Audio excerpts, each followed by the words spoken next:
Assalamualaikum warahmatullahi wabarakatuh. Perkenalkan, nama saya Cecilia Mohenita. Di kesempatan kali ini, kita akan belajar mengenai asuransi. Apa itu asuransi? Mungkin kata asuransi tentu sudah tidak asing lagi bagi di telinga banyak orang. Meski istilah asuransi sudah populer, namun mayoritas penduduk Indonesia masih belum banyak yang memiliki asuransi. Mengacu pada data Otoritas Jasa Keuangan atau OJK, pemahaman masyarakat Indonesia akan pengertian asuransi dan penggunaannya pun masih sangat minim. Maka dari itu, mari kita belajar asuransi bersama-sama. Ini akan ada 8 poin yang akan saya bahas. Dari poin pertama, yaitu definisi. Asuransi pada dasarnya merupakan perjanjian antar pihak asuransi sebagai penanggung dan nasabah sebagai tertanggung. Dalam asuransi, penanggung memberikan pertanggungan atau penggantian apabila terjadi sesuatu yang menimpa pihak tertanggung atau barang miliknya sesuai dengan perjanjian yang telah disepakati. Atau singkatnya, perusahaan asuransi memberikan penggantian kepada nasabah jika terjadi hal yang tidak diinginkan. Sementara itu, nasabah sebagai tertanggung juga harus melaksanakan kewajibannya, yakni membayar iuran premi asuransi sesuai perjanjian. Lalu ada unsur-unsur asuransi. Yang pertama ada tertanggung. Tertanggung adalah pihak yang berhak atas penggantian kerugian. Sementara penanggung merupakan pihak yang bersedia mengganti kerugian. Lalu yang ketiga ada premi. Premi merupakan pembayaran yang diterima oleh penanggung. Lalu yang keempat ada polis, yaitu kontrak asuransi. Ada exposure, yaitu kerugian yang dihadapi. Peril, segala sesuatu yang bisa menimbulkan kerugian, dan hazard adalah suatu keadaan yang menambah kemungkinan terjadinya kerugian. Adapun manfaat asuransi. Asuransi juga membawa manfaat dan perlindungan dari berbagai aspek kehidupan. Tidak hanya finansial, aspek seperti kesehatan jiwa, bahkan pendidikan dan pensiun pun dapat merasakan manfaat dari asuransi. Apa aja manfaatnya? Yang pertama ada perlindungan finansial. Bencana alam, kecelakaan, dan kejadian tidak terduga lainnya tentu membutuhkan dana yang tidak sedikit untuk pulih dari peristiwa tersebut. Asuransi ini memberikan manfaat berupa perlindungan finansial sehingga setiap nasabah tetap mampu memenuhi kebutuhannya. Lalu yang kedua ada perlindungan kesehatan. Perusahaan asuransi yang kredibel memiliki jejaring ke fasilitas pelayanan kesehatan yang mumpuni. Memiliki asuransi berarti nasabah berpeluang memperoleh akses ke perawatan medis yang berkualitas baik untuk rawat inap dan maupun rawat jalan. Yang ketiga ada perlindungan jiwa. Asuransi juga bermanfaat ketika nasabah dan yang berstatus sebagai pencari nafkah itu berpulang atau meninggal.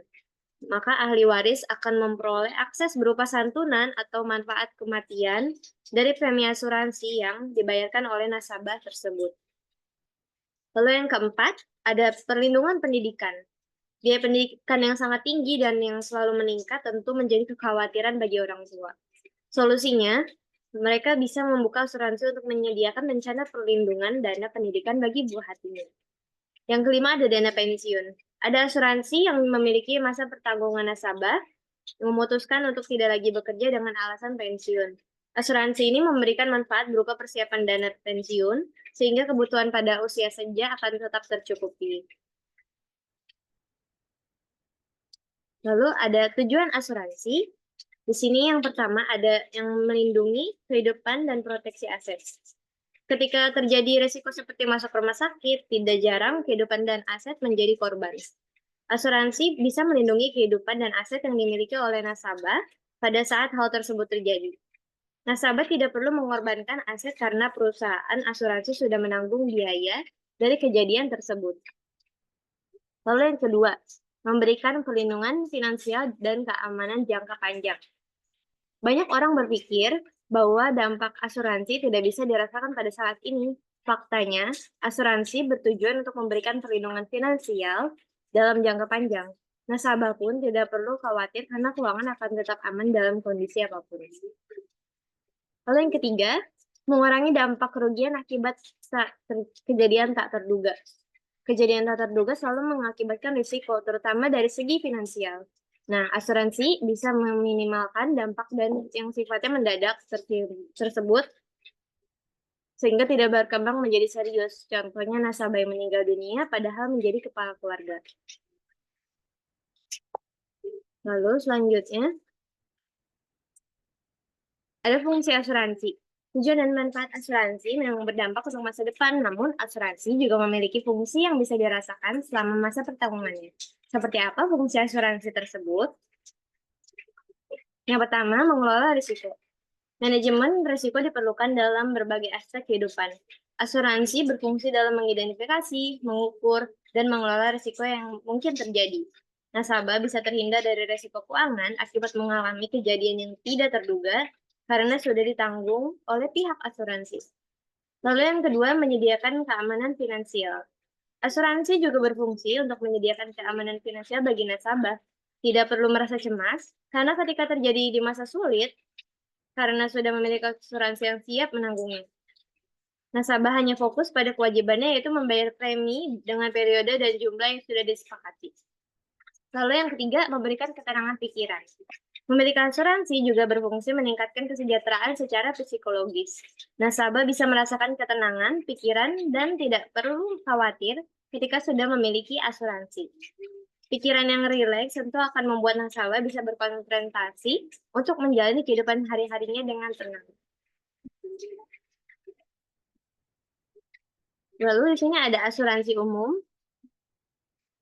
Jenis-jenis asuransi, di sini asuransi umum terbagi menjadi dua, yaitu proteksi yang diberikan pada jenis asuransi ini adalah kerugian, serta kehilangan manfaat dan tanggung jawab hukum pada pihak ketiga. Terdapat dua jenis yang perlu kita ketahui, antara lain ada social insurance, yang kedua ada voluntary insurance. Yang pertama, social insurance ini, umumnya jenis ini dipotong dari gaji ketika secara otomatis demi melindungi hari tua seseorang. Sehingga umumnya produk perlindungan tersebut bersifat mandatori atau wajib. Contohnya seperti BPJS Ketenagakerjaan. Lalu yang kedua ada sesuai namanya voluntary insurance, itu produk perlindungan tersebut dijalankan secara sukarela. Di samping itu, klasifikasinya terbagi lagi menjadi dua, yaitu produk pemerintah dan produk komersial. Kalau government insurance atau produk pemerintah, ini merupakan asuransi yang dijalankan oleh pemerintah seperti Kartu Indonesia Sehat dan lain-lain. Yang kedua, commercial insurance, yaitu asuransi yang bertujuan untuk melindungi seseorang atau keluarga serta dari perusahaan dari risiko-risiko yang bisa mendatangkan kerugian. Ini adalah jenis-jenis asuransi. Asuransi lainnya yaitu ada asuransi jiwa, di mana jenis yang pertama adalah untuk jiwa. Jenis tersebut memberikan perlindungan finansial kepada tertanggung untuk kematiannya. Jenis tersebut menawarkan klaim setelah kematian dan juga ada perusahaan yang menawarkan sebelum mendekati ajal. Produk ini dapat diberikan kepada diri sendiri atau kepada orang lain. Lalu ada asuransi kesehatan. Produk ini adalah perlindungan seputar kesehatan oleh tertanggung. Misalkan kita sakit dan harus berobat, maka kita bisa mengklaim kepada perusahaan untuk membiayai perobatan tersebut. Lalu yang ketiga ada asuransi kendaraan. Jenis asuransi ini adalah perlindungan yang dikhususkan untuk kendaraan. Jadi jika terjadi pencurian atau kecelakaan terhadap kendaraan baik mobil atau motor Anda, klaim bisa dilakukan kepada perusahaan. Lalu ada asuransi pendidikan.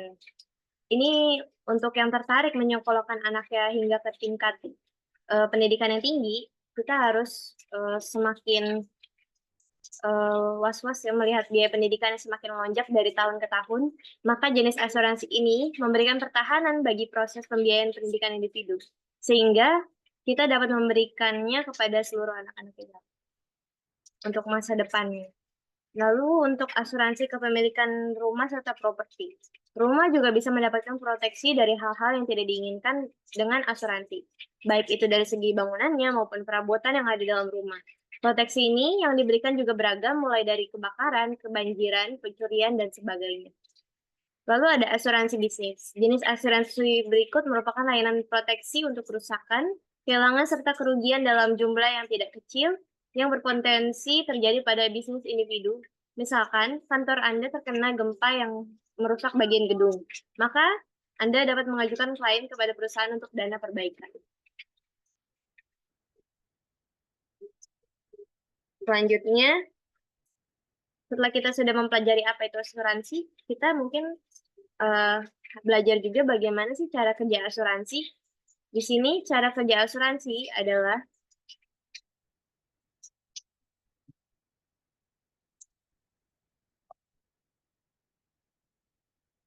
contohnya di sini ada sebuah serikat, ada buah serikat penjual sebanyak 100 orang yang termasuk dalam sebuah produk perlindungan dengan premi sebesar 5 juta. Jumlah keseluruhan premi yang terkumpul dari serikat tersebut adalah 500 juta. Dan apabila diprediksi dari 100 orang penjual, terdapat 10 orang yang mengalami musibah dengan kerugian masing-masing senilai 25 juta, maka jumlah kerugiannya mencapai 250 juta. Nah, maka perusahaan penyedia produk akan mengakumulasikan premi untuk menutup kerugian yang diderita oleh 10 orang tersebut. Sedangkan bagi para penjual yang tidak terkena musibah, maka mereka tidak bisa melakukan klaim terhadap perusahaan sebelum mereka mendapatkan hal yang tidak diinginkan. Nah, itu tadi adalah cara kerja asuransi secara umum. Namun, bagaimana cara kerja asuransi pada individu? Jadi, nasabah akan melakukan pembayaran premi setiap bulannya. Apabila terjadi musibah terhadap pemegang insurance atau asuransi, maka individu tersebut dapat mengajukan klaim terhadap perusahaan. Kemudian, perusahaan akan mengecek kondisinya apakah sudah sesuai dengan ketentuan atau tidak, dan apakah pemegang asuransi melakukan penipuan atau tidak. Saat protes tersebut selesai, dana akan dibayarkan kepada pemegang asuransi dengan peraturan yang berlaku. Simpel kan? Itu tadi penjelasan sekilas tentang asuransi. Saya harap materi ini dapat bermanfaat bagi kita semua. Terima kasih sudah mendengarkan. Saya pamit undur diri. Mohon maaf apabila ada kesalahan dalam berpresentasi atau dalam bertutur kata. Terima kasih.